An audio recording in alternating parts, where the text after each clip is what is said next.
Hello and welcome back to my channel, Bookish Lady Night, where we get a look behind the book.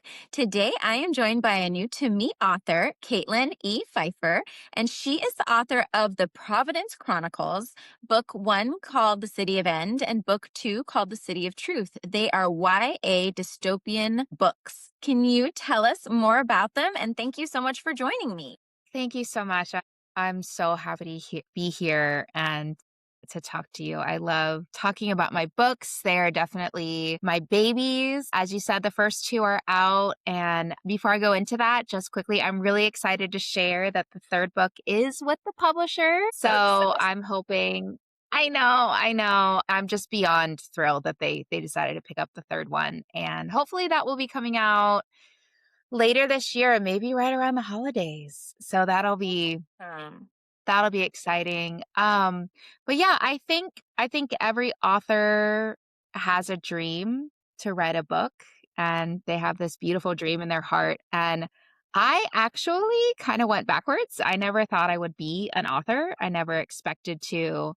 But at the end of 2017, the Lord was speaking author over my life, and I just kind of laughed, kind of chuckled because I'm the kid that failed English, had a really really hard time with it in high school. But in 2018, I actually had a literal dream, and it was like a movie. And it was that scene that once I wrote it down and read it back to myself, I realized that there was a book in that. I'd asked him what the dream meant, and he had said it's a book. And then when I read what I had written down and when I read it, I realized that he had actually given me five books to write. So the first one came out, well, technically City of End came out in 2018, and I unfortunately fell victim to the vanity press. And then I met my husband at the end of 2018. We got married in 2019, and I felt the Lord call me to rewrite the first book and find a publisher. And that is what Mhm. led me to Elk Lake Publishing Inc., my publisher. And then the book was rewritten about 10 different times within editing and all of that. And it released in 2024. And then City of Truth came out in 2025, and it looks like City of Rarities, which is the third book, will be coming out, excuse me, sorry, will be coming out hopefully later this year. So That's awesome. So there's going to be two more thank after you. this Yes, that you'll yes, be there will doing. be two more after that. So can you give us And kind a of, I know, novella. and a novella. Ooh, exciting. And a novella. Yes, So I know yes. authors hate when I ask this, but can you kind of give us like the elevator pitch of what the books are about or like a brief overview without spoilers about what the Yes. stories are about? Yeah, so my book series starts in the year 4085. So we're a little bit into the future there. And in it, mankind are all living in underground cavern cities, and they're being hunted by the living embodiment of the seven deadly sins. Ooh. Thank you. So that's the elevator pitch. That's the basis of it. That's what I tell people when I'm at book events and they pick up my first book and they go, "Oh, what is this about?" And then I tell them that, and I usually get that response where they go, "Whoa." Or I get a couple people who go, "Huh, I've never heard something like that." And Yeah, I don't think I even have some either. people who just yeah. Yeah, so it's an interesting premise to write from because writing young adult for me personally, I don't like having a lot of language or, you know, there is romance in the books, but there's not like a lot of romantic, steamy scenes in it. But there Mhm. is, there is longing and there are romantic entanglements and characters that happen. And so, but dealing with the living embodiment of the seven deadly sins, I go to some dark places in it. Nothing that's kind of past Lord of the Rings level, I think. Not quite like the movie Seven. Yeah. We're not quite going there, but it does kind of allow for some really cool situations, and it allows for that creative freedom and some imagination for sure to come out, Yeah. which is a lot of fun. Probably like a psychological element a lot too, right? More in your mind and how that affects like your psyche, I would think. Yeah, yeah, Yeah. absolutely. there's a lot of internal struggle with the characters, and there's a lot with dealing with things of their past that are coming back up and with dealing things that other people have put on them that they weren't ever really supposed to carry. And what do you do with that? What do you do when your parent has decided the trajectory of your life and that's not really what you want, but you want to honor your parents? There's those sort of dynamics that are going into it, and a big cast of characters, which is Yeah. always fun to write, but also a little bit difficult to remember, okay, where is each character on their arc? Where are they fitting into Yeah. the story? It was, quite a challenge for my debut series because this is my first book series that I've ever written, and it's been definitely a challenge, but very rewarding at the same time. That's awesome. So what made you decide to make it YA instead of like an adult fantasy? Personally, like reading a lot of YA. I really enjoy where YA sits sort of in there, where you can deal with some adult themes and some coming of age stuff, kind of what kids are going through at the time, but you can still have that fantasy and you can still have that youthfulness to it. Mhm. I just personally grew up reading a lot of, I know Tolkien is not YA, but I grew up reading a lot of Tolkien, C.S. Lewis, Madeline L. Engel, and a bunch of other authors, and then loved the Divergent series and Hunger Games, Harry Potter, all of those things. So since it's sort of what I gravitate towards reading when I want an Mhm. escape, it just sort of fits into that sphere. But when I I don't think I necessarily wrote it expecting it to be for YA. That's kind of where it ended up landing, which I love. I absolutely love that it's there, especially as dystopian, because dystopia is sort of making its comeback now, which is super Yeah. cool. But like I said, it's written for YA, and I've had kids as young as 9 read the books and really like it. They've been confused by some stuff. And then my husband's grandmother, she's almost 94, I think. She'll be 94 this year, and she reads them all and she loves them. So I have a So, wide spectrum of folks who yeah. really enjoy the books. Yeah. That's really cool. So, kind of falling into it because you weren't necessarily wanting to be a writer. Do you feel like you make an outline or do you feel like you kind of pantsed your way through it? Pants my way through it Yeah. 100%. Towards the end of the second book and definitely the third book, I have more of an outline because, like I said, I'm working with a cast of 7 to 9 characters that all have their own arc, and so trying to figure out where they fall in the grand scheme of the entire story arc, but then each person's individual arc, book by book, it Mm. became a little bit too much. When I was actually writing the third book, I hit some pretty heavy writer's block moments. And I ended up reaching out to my editor and going, I feel like maybe I'm writing this and there could be some plot holes. Could you go back and reread the books and send me some notes? And she did. And that was a really great outline for me to use of like, oh, this is what I need to make sure that I have in this book or this can go in the next books. I am very much a pantser when I write, and I really enjoy the book sort of writing itself. And then I go back through and I figure out kind of an outline for it and maybe make it fit into that outline. So I do things a little bit backwards, I think, Okay. than some other authors do. But yeah, totally a pantser. Totally a So you pantser. go back through and do like a reverse outline and you write down A everything as little you're like bit. editing it so that you remember it for like the next book. Yes. Yeah. So yeah, definitely a reverse outline is a good way to put it. That's cool. So, what is something unique or quirky about you that we maybe don't know about you or a hobby you have? Oh, one hobby that I like to do is I like to do paper quilling. Do you know what that Love is? paper quilling. Yes. Yes. In So my I other like to hat, do I do that. I make 3D paper crafts, and that is one of my favorite things to do. So, yes, I know super exactly fun. what you're saying. Yes. Yes. So for people who may not know what it is, it's basically taking really thin strips of paper and coiling them up around a tool and then letting them go to different sizes, pinching, kind of forming paper into different things. And it's a really fun three-dimensional art. And I haven't been able to do it as much because we have 2 kids. We have 2 small Uh-huh. children at home. My son will be 5 this year and my daughter will be 3. Yeah. Getting into my thin paper strips with my kids around is a little bit difficult. My cats love it because they like to Yeah. try to eat the paper when it's out. Exactly. But yeah, so I'd like to do paper quilling. And then I also was a pretty big nerd growing up. I was really big into Japanese anime and I Okay. was really big into, fantasy. I'm still into fantasy, but into video games. And I was drawing all the time. And I've kind of always, I think, gone to the beat of my own drum a little bit. Yeah. Yeah, it's better that way. It's better that way for sure. So, when you were writing, who has been kind of the hardest main character to write? I actually think it's my main character. Her name is Aor, and she is the female main character of the entire series, and it's sort of fallen on her shoulders to be the savior of everything. And as I've written her character, the way she was written in the first book is really interesting because she's developed and changed so much by this third book. Actually, during the third book, I was kind of mad at her with some choices that the character had made.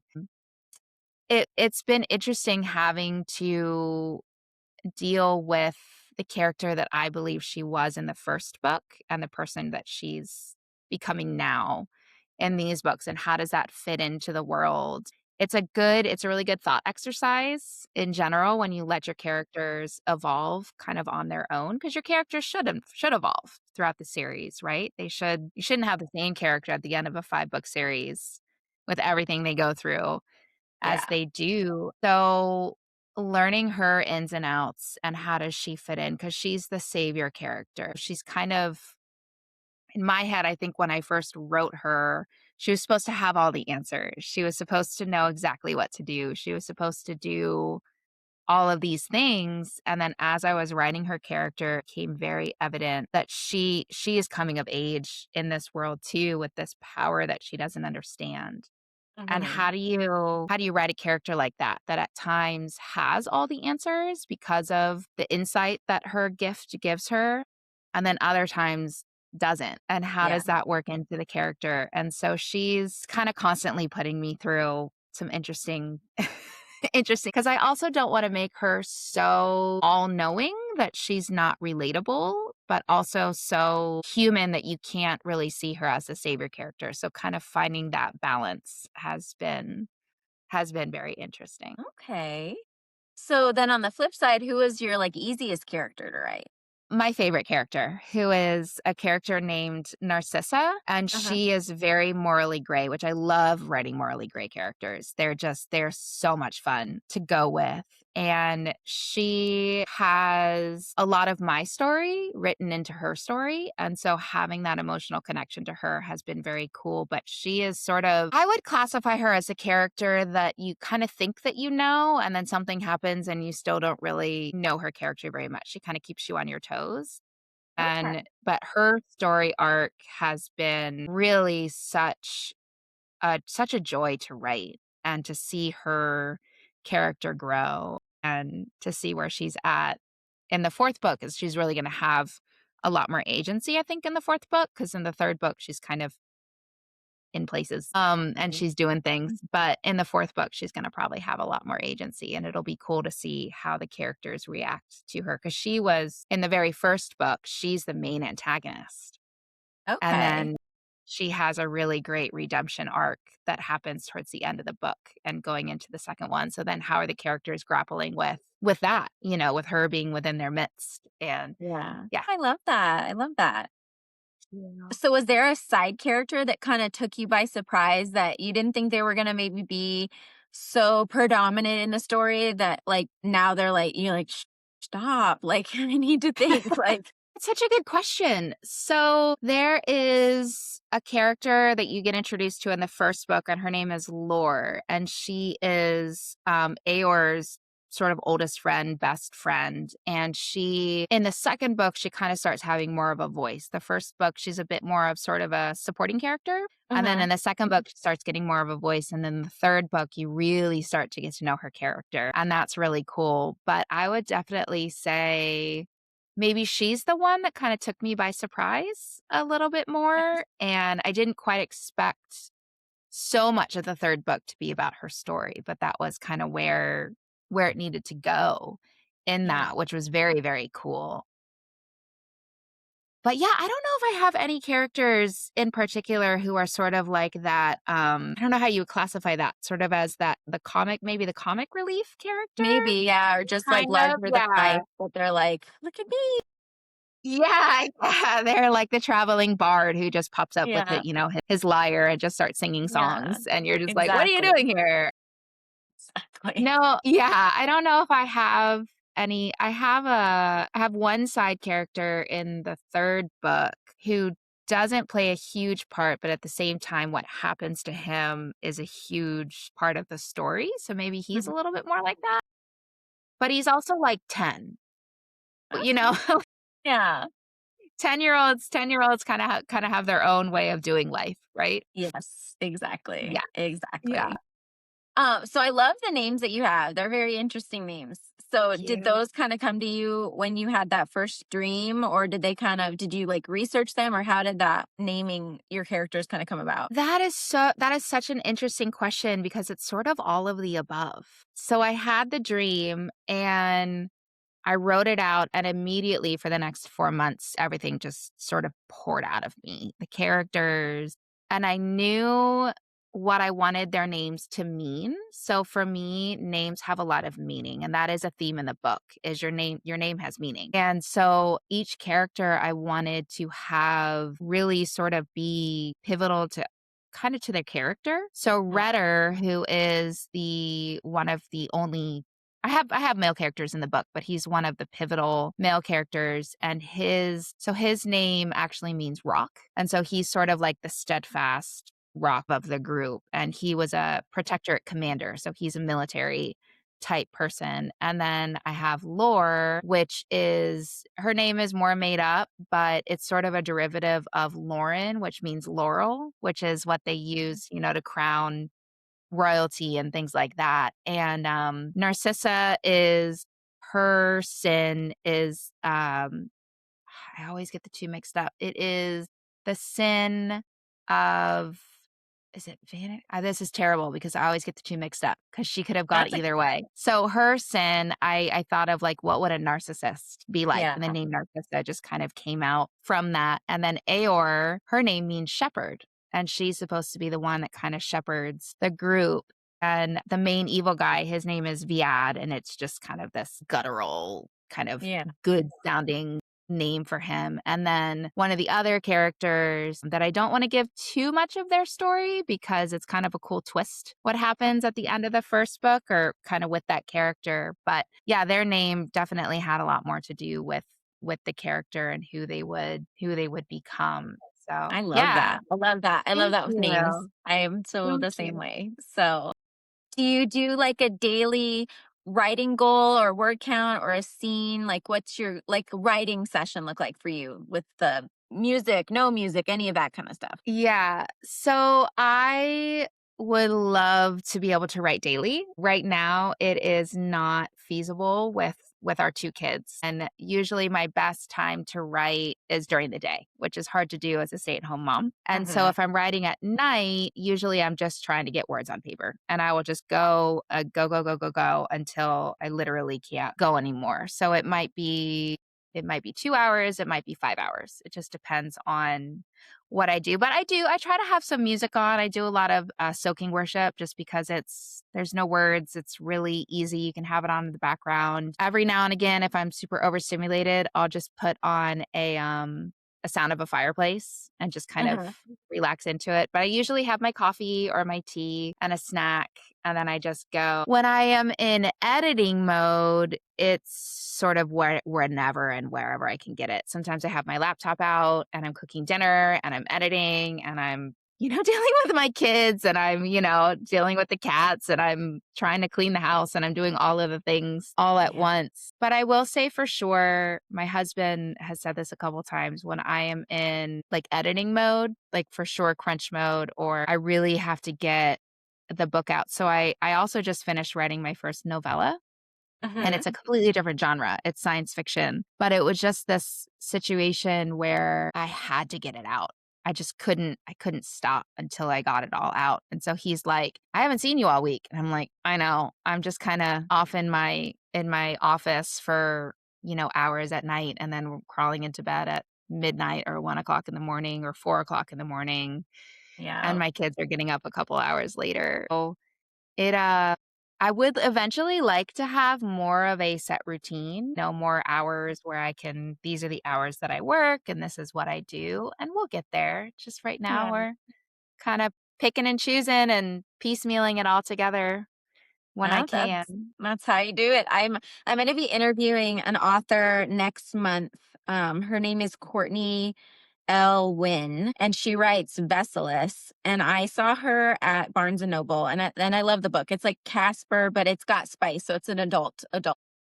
Yeah.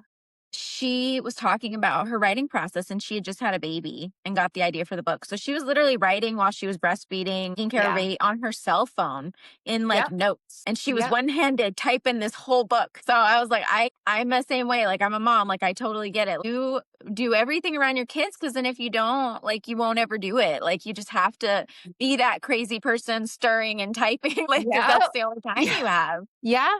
I think that's And I've great. definitely done that where I've been out of the grocery store and we're getting groceries and then a thought hits me and I'm like, "Oh, I gotta write this down." And so I pull up my notes and I'm writing it down and I have notes upon notes upon notes in my phone. And then even sometimes I'm writing by hand because it activates different parts of your brain.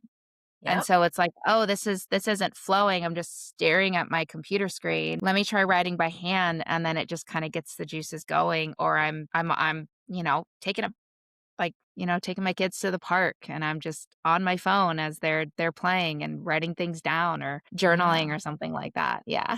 Exactly. Exactly. So with your story, I know you had the dream, but what first came? Was it the character or was it like the plot?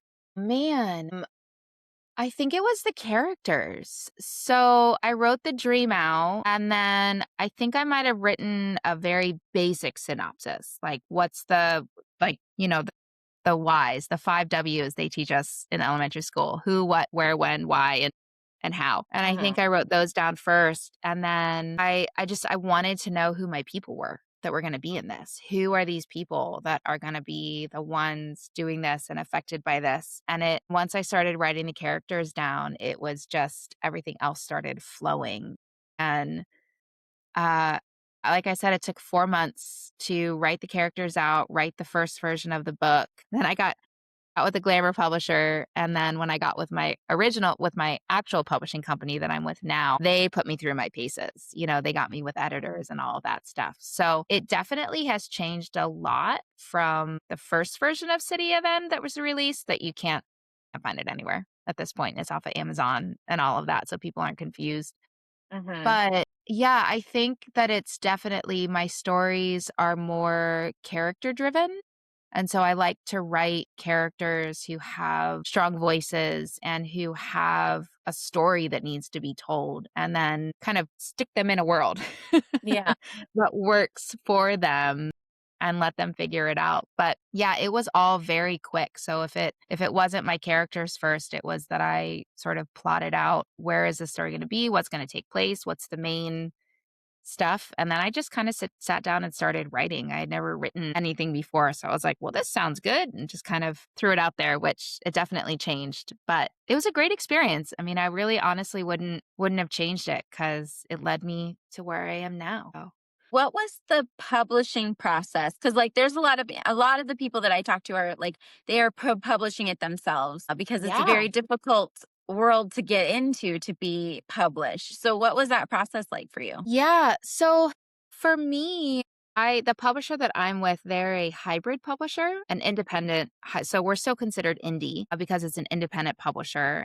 And so with them, with their website, they have a whole book proposal that you have to do. And the book proposal is, gosh, girl, that took me about 6 months to do. And felt like pulling teeth because it's all the analytics. It's all this is what my marketing plan is going to be if you pick me up. And this is what these are the books that I want to write. And these are the books that mine are like and the books that mine are different. And you have to choose books in your genre from the last 10 years. And I Hmm. was like, oh, Hunger Games, right? No, that was not written. That was over 10 years ago. And use The Lion, the Witch, and the Wardrobe. So it was a lot of researching. And then I had to submit the first 3 chapters of my book. And if they liked it, then they would ask for the remaining chapters. And so we worked, my team and I had an editor and a writing coach that I was working with, and we worked really hard to get those 3 chapters ready for submission.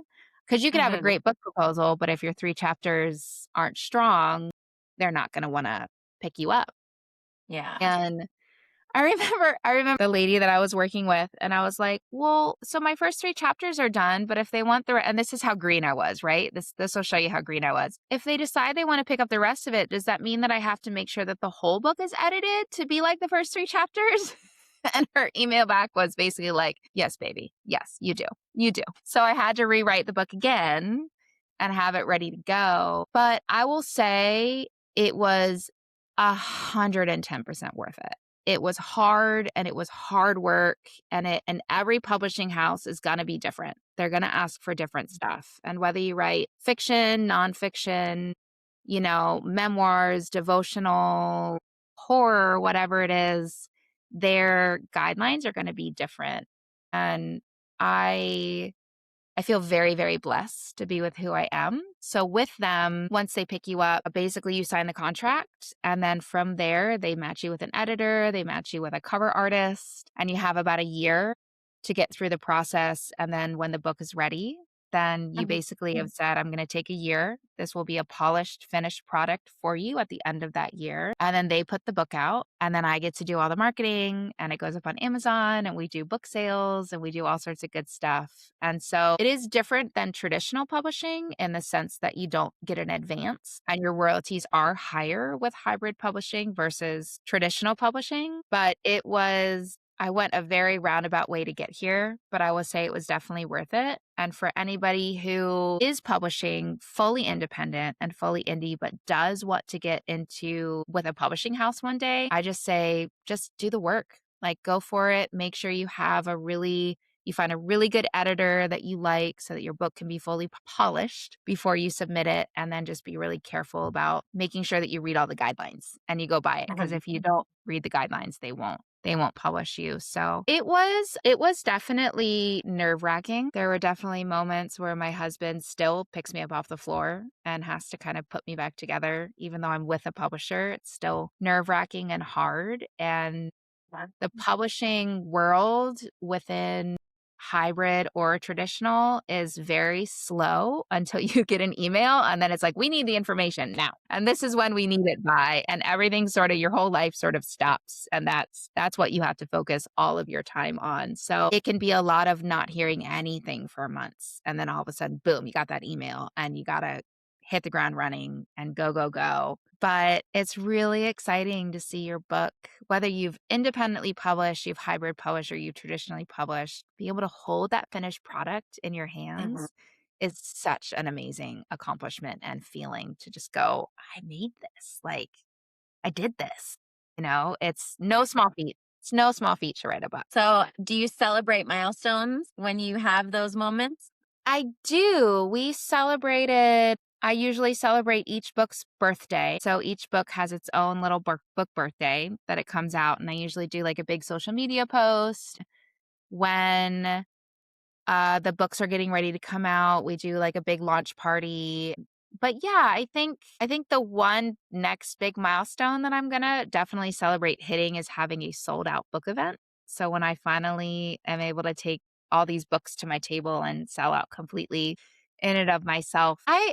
I'm also not the kind of person, like, I like going out to celebrate, but I also just really enjoy being home with my husband and, just spending time with him and celebrating just the 2 Yeah, of you us. could just, have a piece of cake and like have, Yeah. a date night in, like that's celebrating. Yeah, and we have done that. We have definitely done that. When the book first came out, the first one, we had a huge launch party, and it was actually right down the road from his parents' house. Then we went back to their house, and they had a party for me there, and it was really, really special. Definitely have my very first royalties check framed, so I see that all the time, and that sort of feels like a little mini celebration whenever I get a chance to see it. Like, I actually made money doing this. This is cool. It's not paying the bills yet, but this is super Yeah, cool. that's awesome. So if you could go Mhm. into a time machine and talk to yourself, your younger writing self, what would you tell yourself knowing what you know now? Yeah. I would tell myself not to get involved with the vanity publisher. So for those who don't know, a vanity publisher says that they will publish your book. They're going to do all these great things. You send it over to them, but you have to pay this amount of money and they'll give you an amount. For the editing it costs this much. And with hybrid or traditionally published books, they will never ask you to pay anything for it. Mhm. And so that's sort of the first red flag. And I just was so green. Just I was so green and so ready to get it out there that I didn't know what I had created wasn't really a book. It was the makings of a book, but I didn't know about, act 1, 2, and 3 and inciting incidents, and I knew nothing about this. And so I think if I could go back and talk to younger me, 2018 me, I would tell her, "Hey, you've got this great idea for a book and people are going to really like it, but you should probably take some writing classes so that you can put this out and be careful about this publisher." And then I would just tell her, just be patient. Like, it's gonna come, because technically I wrote the first book in 2018 and it didn't get really published the way that I wanted it to until 2024. And so it's Wow. long, like that's a long time. And there were definitely moments of fear and confusion and imposter syndrome. And there still is, there's definitely still is. But I would just tell her, be patient and do the hard work and see how it pays off. Yeah. I like that. Thank So you. when you are writing, because it's dystopian, so it technically has some elements of our world, it being thrown into there. How did you go about building, world building, and balancing that with what we would know? Was that a difficult process? That has had moments where it's reared up and it's been hard because since in my world it's still earth, but everybody's underground and they're not going to see like the surface of the world for a long time. And so in the first book, all the citizens of End City, they have no memory, like they have no history. They're just the way that their society is set up. There's no history of how they got there or anything like that. And then when they end up traveling to Truth City, which is in the second book, City of Truth, there's a library underneath that holds every book ever penned, ever created, ever. And there's a codex that kind of continues to spit out more and more books, and the books kind of fly off into the shelves. And so all of the history is there, but nobody in that city is allowed to read it other than the librarian. And then in the third book, City of Rarities, where they're at Rarities City, that city, the people who live there are all descendants of politicians, poets, great thinkers, Da Vinci and things like that. So they have a lot of technology. So the characters are kind of learning bits and pieces about their world above and how they got there in the history as they're moving along and as they're coming into having these experiences in these other cities and talking with the leaders of the city, because each city was kind of developed to be its own arc, to sort of be Mhm. its own hub and to be able to exist separately from the other cities. In case all the other cities fell, then one city, mankind, could still potentially live if they weren't completely destroyed by the bashers, who are what I call there's different there's bashers, but then there's each of the individual groups of bashers that are for like the sin of gluttony and the sin of pride, which is what Narcissa is. Thank you. The sin of pride. That was the one that I couldn't be, or pride, that I always got mixed up between the two. But they're really going to really learn more once we get into the fourth and the fifth book. And the whole idea of the book, which I feel like I can say this, it's not too much of a spoiler because I allude to it a lot in the first and in the second book. You find out is Aor, essentially her power is meant to remake the earth. And so it was an interesting road to travel on because it is dystopian. So there are pieces, like there's a lot of technology in the book that are kind of interspersed in, but they don't know where the technology came from. So, but some people do and some people don't. So it's kind of a cool way to bring in our world into a dystopian, almost fantasy like setting, kind of a Yeah. speculative and there's science fiction, fantasy, dystopian, all of those things, and still give people a story that's grounded enough that they don't feel like they're completely whisked off to another world, Mhm. but is fantastical enough that they can just kind of escape for a little bit Yeah. into it. Yeah. Oh, that sounds awesome. That's cool. Thank I'm excited to you. read it. I like that. I think that that's cool. Thank Because, you. they always say, like, if there was a big disaster, most of the stories, they're like, we're living underground and but you've expanded on it because there's cities. And then, like, the whole seven deadly sins, like that. That is so cool because you could do so much with that. Like, Thank just the you. people's like process through, all of these things that are out there. That's really cool. Yeah. So, what has been the hardest scene for you or types of scenes for you to write? I think that it is actually kind of funny because my editor made this point. Within the book series, there's also a magical system and hierarchy within it. And I didn't know this, but I was kind of leaning a lot on fire magic within the books because it's really easy. It's easy to depict and to show people. And at one point, she's like, are there other forms of magic that people are using than just this fire magic? And so those scenes where I'm pulling in the magical element into this and trying not to make it seem too much like, oh, I kind of already did this before, or now I've got to take it to even bigger extremes because the stakes are higher. So the reactions, like the magic that they use, has to be more intense because the stakes are higher. I already had this really huge scene with this really cool magic. So how am I gonna Yeah. top that? It's kind of that when you're writing a big series with so many books and you have to kind of continually make things hard for your characters, how do you top the scenes that you already did? How do you make things even more difficult for them? And then yeah, I think it's just kind of finding that balance between action scenes and dialogue and the characters' reactions to things. One area that I definitely have seen that I've been weak on, that I'm working with my critique group on, is like big scenes where everybody's in a room and they're having a conversation. Some of my characters get lost, and Oh, then somebody says something and they're going, wait, I forgot they were there because they've not said anything.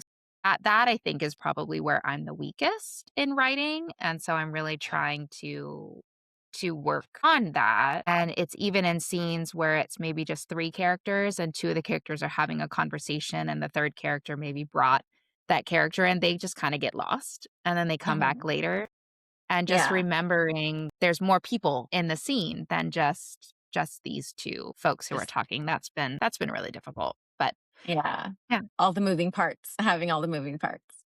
Yes, all the moving parts, yeah.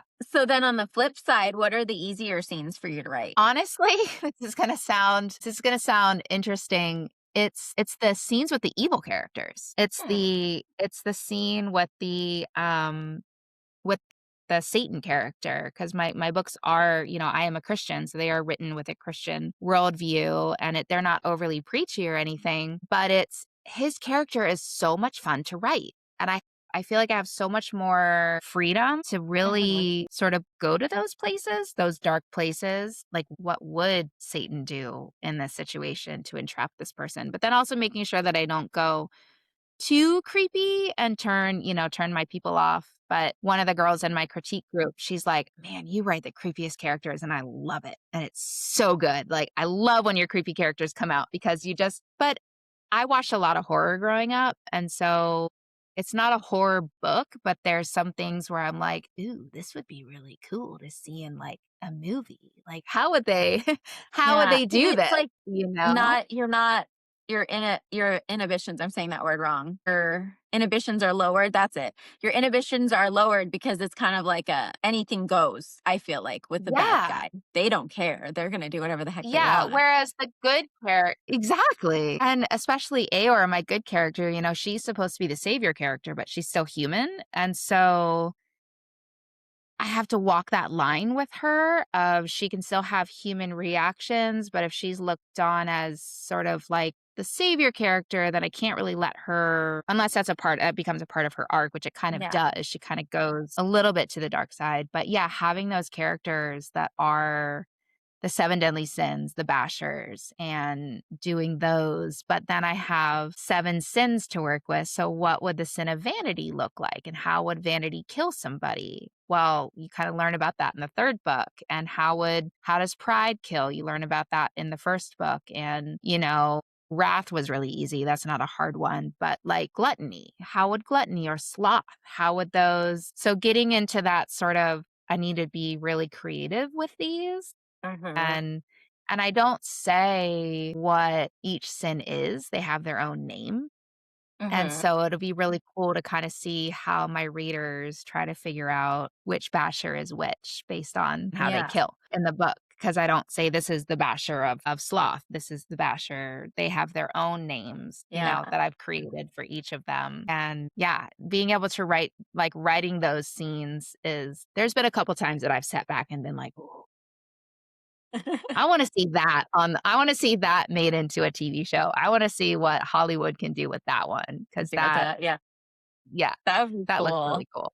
That'd Yeah. be I feel like it's almost like an escape room. Like that's where my Yeah. mind was like, because I haven't read the books yet, so I'm gonna read them. But like the psychological component of that, I feel like you could play around with that a lot, especially if it's like a bad guy. You could really like do some really cool things with that. Yeah, Yeah, I like that absolutely. a lot. So I thought we could play a game, and Ooh, it's called well, there's two games. One is called Character Confession. So basically you kind of answer as if you're your character. okay. So if you could pick a song to describe yourself and which character that would be, what would be the song? Okay, so would be Eye of the Tiger for Okay. sure. It would be Eye of the Tiger, and I'm an '80s girl. I was born in 1985, so I'm gonna date myself here. I'm A lot of my 86. musical okay, so a lot of my musical, yeah, knowledge is from the '80s. So Eeyore's would be No Doubts, I'm Just a Girl. I like that. I like that. And That total would side be note, that really quick. Just really quick, and then I just wanted to yeah. say my mom's ringtone for me is "Eye of the Tiger." So sorry. I just love that you said that. So anyway, so I'm just a girl. That is another great pick. I love that song. I'm Just a Girl. Lors would probably be Living on a Prayer. Gotta throw some Bon Jovi in there. Narcissa would be Back in Black. I think that's a song, Mm, right? Back in Black? Yeah. Narcissa would be Back in Black. And I think Kaz, that's a harder one. I don't know about Kaz. That's a harder one. okay, Yeah. we got I'll have some to good think ones about though. that one. Okay, Yeah, we can yeah. circle So back. those would be those would be those ones. I don't know, the song that comes to mind is Bye Bye Bye by NSYNC for Cass. Yeah. That's the one that comes to mind for her. And then I don't know about any of the newer characters. The main evil guy, I think you can kind of pull any, like, heavy metal song, and you could do Yeah, that for him, right? yeah. Um and then there's new characters that come in the second book, Sorsha and Baelor, and I'm not quite sure for them. I'm not quite because Okay, Baelor's not quite what he seems, so maybe a and trickster. yeah, yeah, he just I think he's gonna surprise some people in the Okay, book. Yeah, okay. so yeah, for So those main five. for main ones, yeah, I like those. Those are good choices. So if they Thank were to you. go into a coffee shop, what would be their order? I worked in a coffee shop. Let's see, a long Ooh, time so this will ago. help. Actually, when I was, like, writing these books, I worked in a coffee shop, so let's see if I can get this right. I think Kaz would just be a straight Americano. Just give her the Okay. shot, some water, done, out of there. Her would probably be he would probably be more of an unsweetened latte. Okay. He's steadfast, he's there for his people. He's the rock of the group, but he's also a little bit of a squishy teddy bear when you get him. So Okay. there that little bit of milk in there. He might take a shot of sugar-free vanilla just because. Okay. I think Narcissa would be, even though she's the main antagonist, I think she would be something like a lavender latte or a pistachio because her character is she became a basher when. So the background of the book is there's a nuclear holocaust that destroys the surface of the earth, and that's what mutates people into the Bashers and things like that. And so she gave her soul to Viad, the main character, the night of the nuclear attack. And so she became a Basher. But she was also an opera singer. So she's got this, like, she's sultry, she's beautiful and all those kind of things, but she's got this sort of like soft side to her a little Mm-hmm. bit. So I think she'd be like a lavender latte or a pistachio latte, like not Okay. super overpoweringly sweet, but just kind of nice, Yeah. to drink, and not super strong, not super overpowering. I think Laura would be like a creme brulee. Ooh, Like I like that. yeah, she would be like a creme brulee. Sounds kind of like it might be a strong tasting one, but really sweet. She's got some stuff in her past that she's working through. And then Aor would just kind of be whatever she wants that day. Just Yeah. whatever she fancies. Just What's the one the day. special for the day? Yeah, whatever is a special. She's gonna go up to the barista and ask them to, like, hey, give me your favorite drink. And then as they're doing it, she's gonna want to strike up a conversation. Yeah. But her character has been hidden her whole life when you first meet her in the first book. And so people don't really know who she is. And even the people in her own city, they don't even know that she exists. And so her going into a coffee shop is still she's still figuring out what she even likes. Mhm. And I think she would probably, once she figured it out, gravitate towards like the sweet berry flavors, a raspberry white mocha or something like that. So, Okay. I like that. I like that. you. So then I thought we could do a couple of would you rathers. I thought these were Ooh, fun. So yes. would you rather a physical book, an audiobook, or an ebook? A physical book all the way. A book. Okay. So this next one might be painful, and I'm sorry, I've been told I'm evil, but I'm going to ask it. Would you rather crack the spine of a paperback or ruin the dust jacket on a hardback? I don't actually like dust jackets. I usually get rid of them. So Okay. I would be fine with a dust jacket. And I am one of those weird book lovers where I actually want my books to look red. So I don't mind dog Okay. eared pages. I don't mind cracked spines, because usually my books in my library I've read multiple times, and I've read them on the beach. I read them in the bath. I've read them on a, airplane. So I like my books to look loved Well on, loved. and Well yeah, loved. well loved. Yes.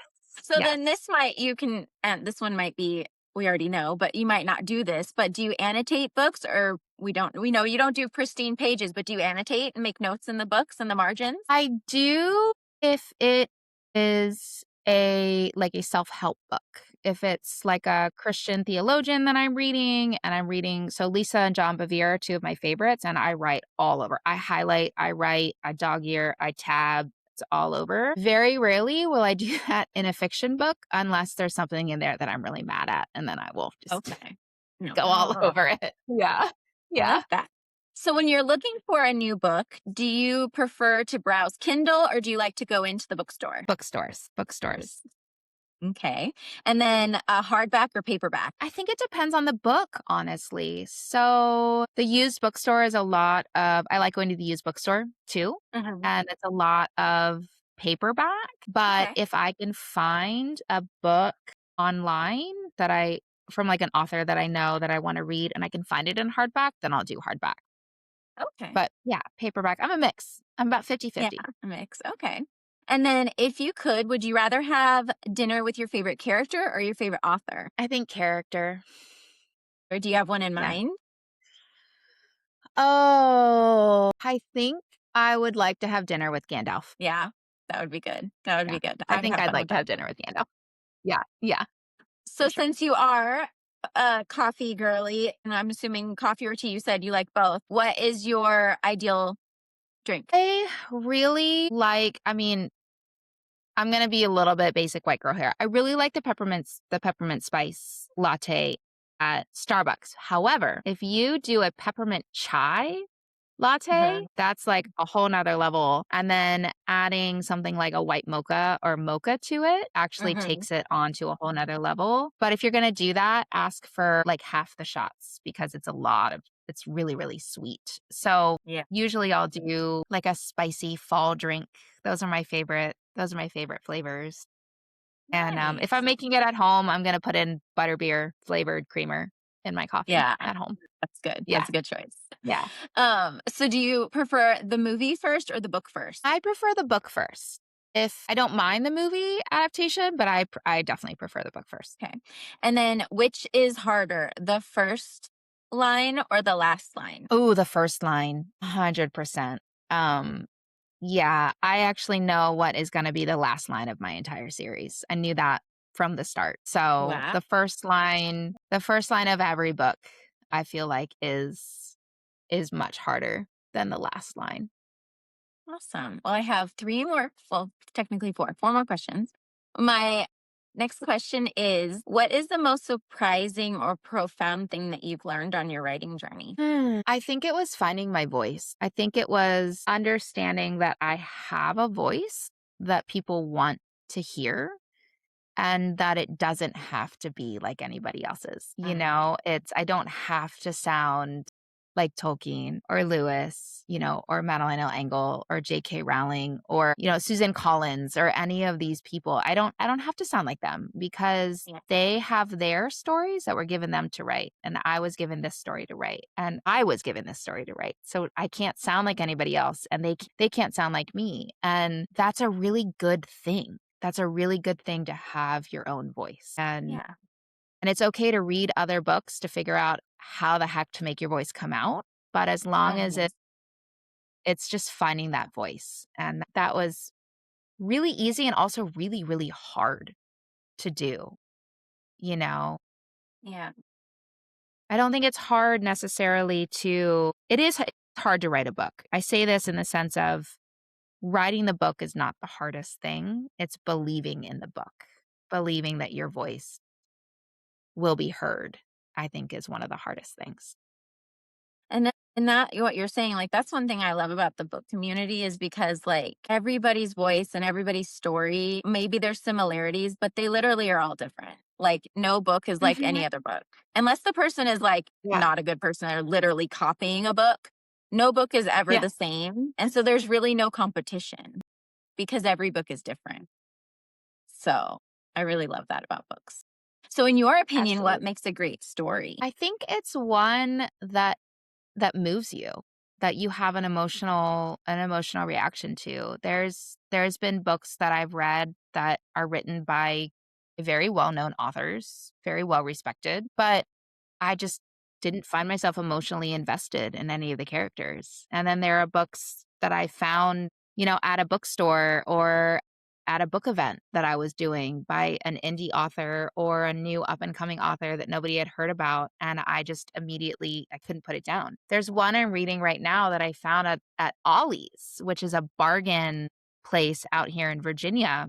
And it's called The Secret Life of Cecily Larson. And I sobbed through the first chapter, like physically ugly cried through the first chapter. And it was just like this, the way that the woman wrote it Mhm. was so, and it hit my mama's heart. I mean, it had to do with a mama and her daughter, and that just like, it just squeezed my heart. But I have never in my life sobbed like that over a book.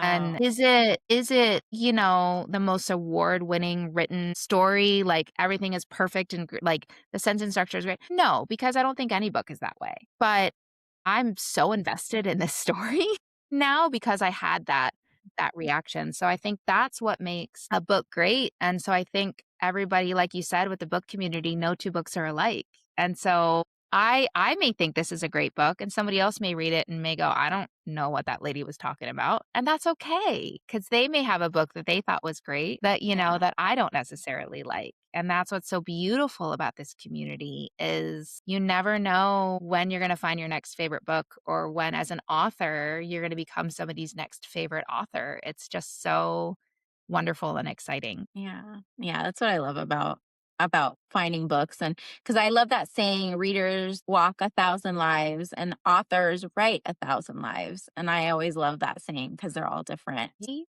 Later this Yeah. year for book 3. Yes. So the biggest message in my books that I hope readers see is that there's nothing in your life that you could have done that is so terrible that redemption is lost for you. at all. I really, that is so much my story. And that is such a message dear to my heart that there's a God in heaven who loves you and he wants relationship with you. And there's nothing you can do ever that will ever Mm. stop that and take that away. And even though I'm not preachy in my books, there is a God character, and that is a theme in the books. The theme of redemption is in there because I think that we as people, we are redeemable. We are Yeah. redeemable. No matter what is going on in the world, we are redeemable. And I just want people to know that. Yeah. It's a good message. Yeah. Yeah. There's not Thank you. very, you can come back from things and change and be a different. It's never too late to, do anything like go to school, start a new career, write a book, you know, Yeah. be a better parent, be a better friend, like all the things. Like it's never too Yeah. late. So I love that. Thank So, well, Yeah. thank you so Thank much for you. joining me today and talking about your books. You I'm for having excited me. to see them and read them. And getting Thanks. insight about, your journey. I really liked that. And I love the coffee question because now like when I read it, I'm gonna be like, oh, okay, I see it. Like I love that. I'm Yeah. excited. So you can find all of her information linked that below. So you can find her if you are local in that area. You can go fangirl her with her in person and get your book signed. Thank you. Otherwise, you can find Yeah. her through her links to get her books and start reading them. But join me next time as we get another look behind the book. And happy reading, everyone. Thank you. Bye. Thank Thank you so much. you. Of course. I'm going to hit